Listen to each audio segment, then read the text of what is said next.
just stop. A couple of things we want to bring up here. First of all, I want to thank you all very much for coming on this very, very cold winter day. My name is Chris Highland, and I'm the chairman of the 50th Anniversary Committee. We will be having several events through the year, but what I want to talk about is today. When I was asked by Steve Greenberg to chair this committee, originally I think we thought we'd have one big party.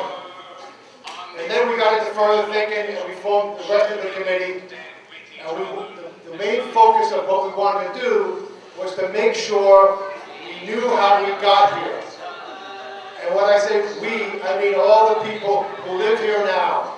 There were many, many sacrifices by people in the 1950s and 60s to make our way of life the way it is. And this was an important part of it. We hope that you enjoy seeing these old pictures, reading about the documents and how we got to where we are today. The men and women who put this cooperative together was an amazing group of people. And just to give you a brief story, it was about this time of the year in 1960, they decided to form the cooperative we live in today. The cooperative was then incorporated November 17th.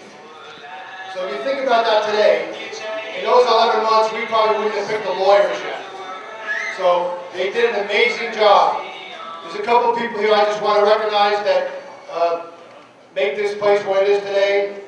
He gets a lot of grief, but I think he does a pretty damn good job. Artie Lighthall, the general manager of the co-op. He runs the day-to-day operation of this place. We have a couple of board of directors. I see Roddy Ingram over there. We have Donna Trotter is here. We have our former chairman of the board, Steve Greenberg. And we have our current chairman of the board, Joe Lynch. And being a board member, I can tell you the hours that these gentlemen and ladies put into making our way of life the way we have it. We wanted to continue that. You hear the slogan from our desk a lot, protect the franchise. And simply what we mean by that, although you read about it in papers, we mean other things. We mean protect the way of life that we have, what we've grown accustomed to for the last 50 years. Over the next couple of months, there'll be other activities coming for the 50th anniversary. There'll be a very special family day. And if I can tell you, don't miss the fireworks this year. Please don't miss the fireworks.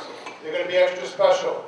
And then on August 7th, we're going to have a beach party right out here with a beach luau, I understand it's called.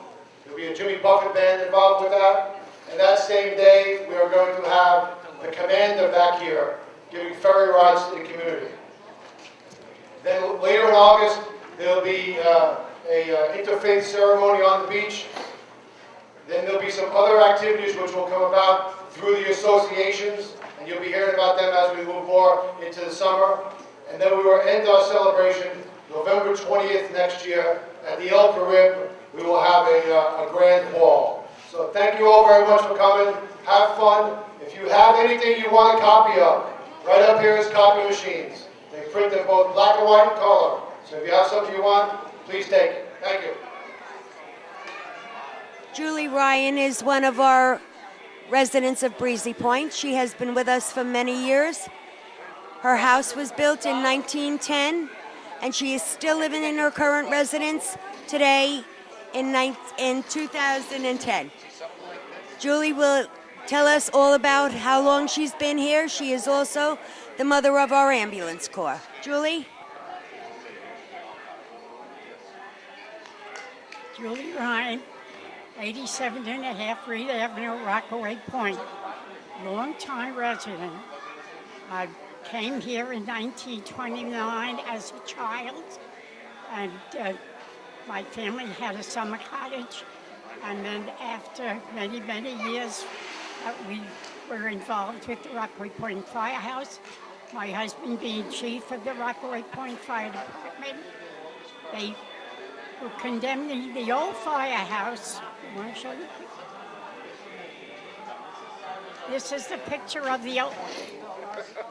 This is a picture of the old firehouse, which was built in 1909, and this picture was taken in 1910.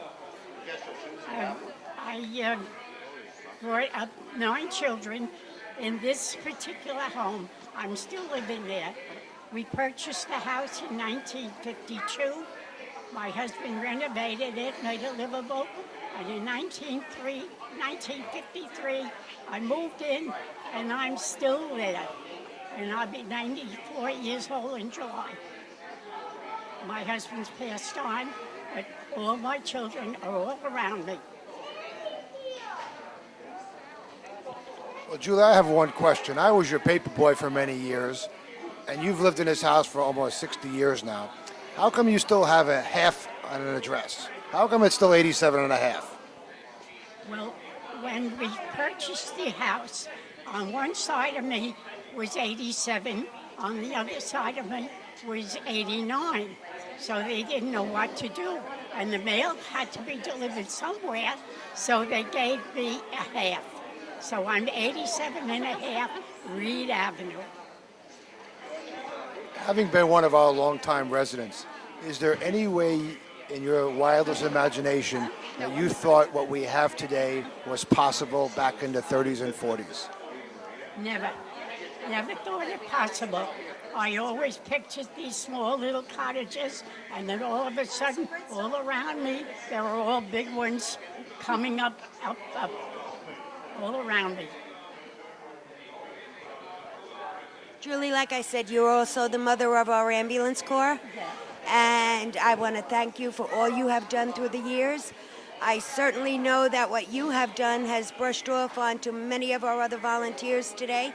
Can you tell us a little bit about when you began the ambulance corps? Well, my husband at that particular time was chief of the Rockaway Point Volunteer Fire Department.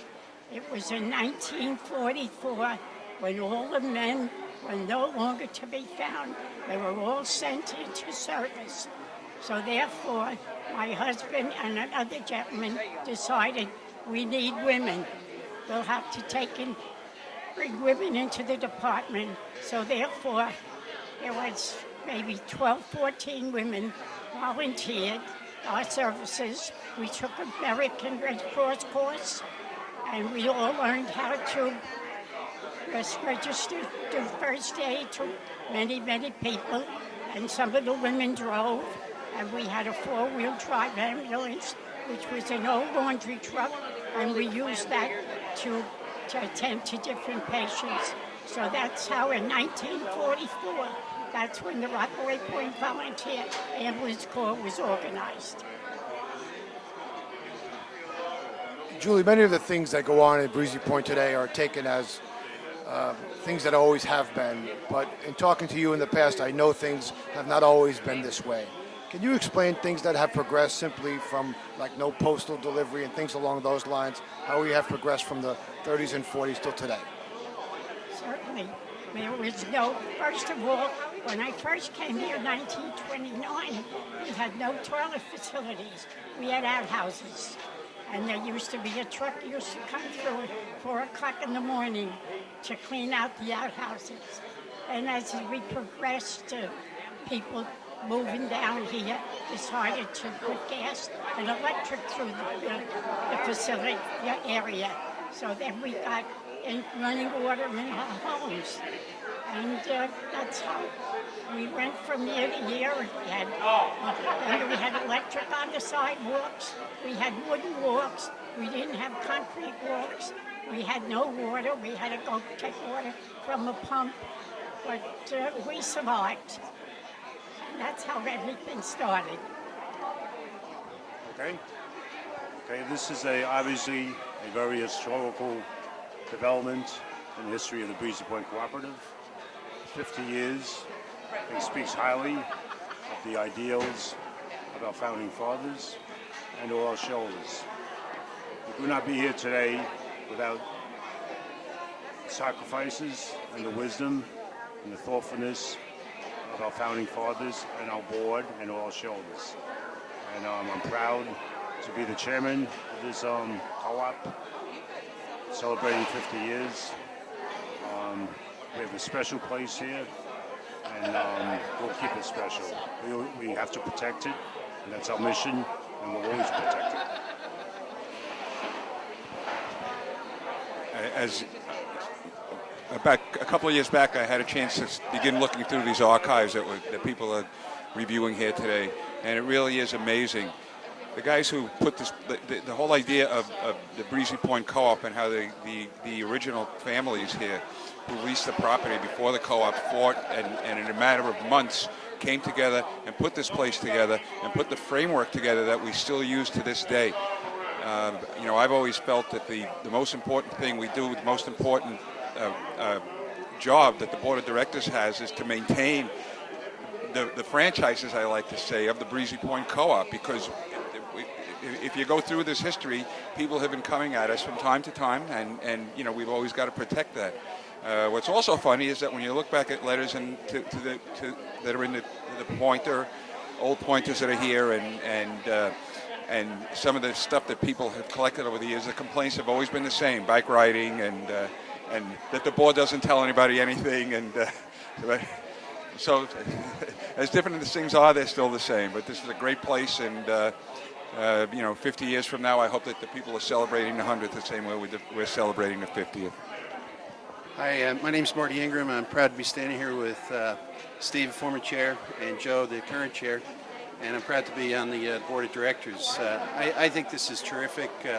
We are very fortunate that this is a neighborhood that's intact, and many of my friends' neighborhoods have failed to stay in, so Joe hit it on the head.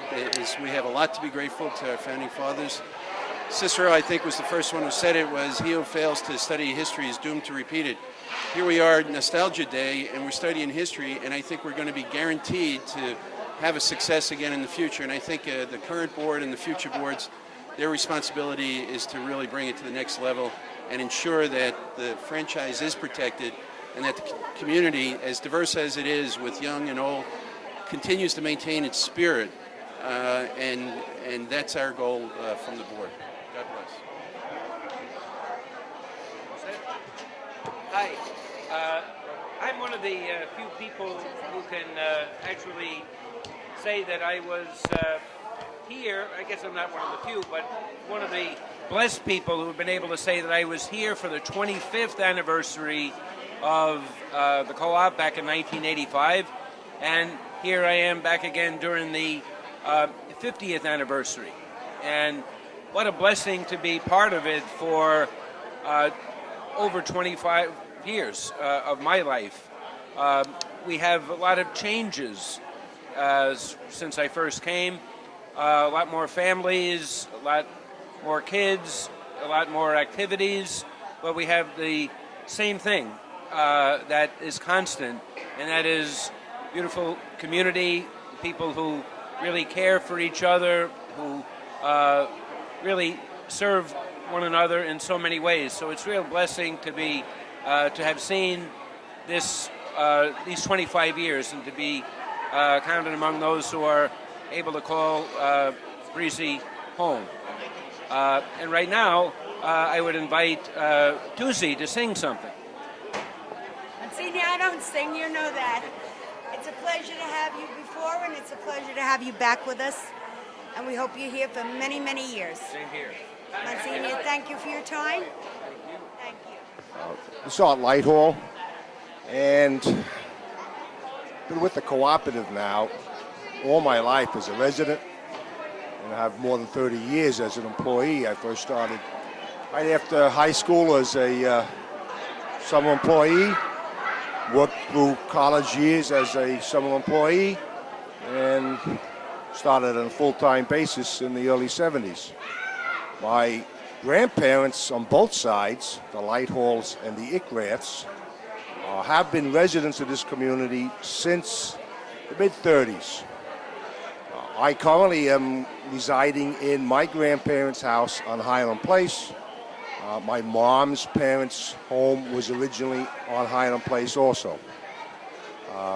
Having grown up down here initially as a summer young kid, I've seen a lot of growth, a lot of change, a lot of improvements. This experiment in running a small town or a community has now got 50 years, and I'm very pleased, very proud actually too, to be the current general manager of the Cooperative. There have not been that many general managers. Joe Sten was the first. John Fallon followed.